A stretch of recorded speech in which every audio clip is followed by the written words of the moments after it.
എൻ്റെ പേര് doctor Manesh Kumar. Sannidhanam government Ayurveda ആശുപത്രിയിലെ ചാർജ് മെഡിക്കൽ ഓഫീസറാണ്.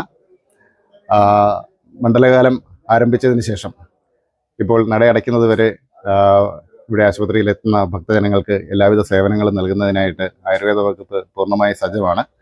എല്ലാവിധ ചികിത്സകളും ആശുപത്രി വഴി നൽകി വരുന്നുണ്ട്. ഏകദേശം 41 ദിവസത്തെ മണ്ഡലകാലം പൂർത്തിയായപ്പോൾ 47,000-ഓളം അയ്യപ്പ ഭക്തരെയും രോഗികളെയും നമ്മളിവിടെ ചികിത്സ നൽകാൻ സാധിച്ചിട്ടുണ്ട്.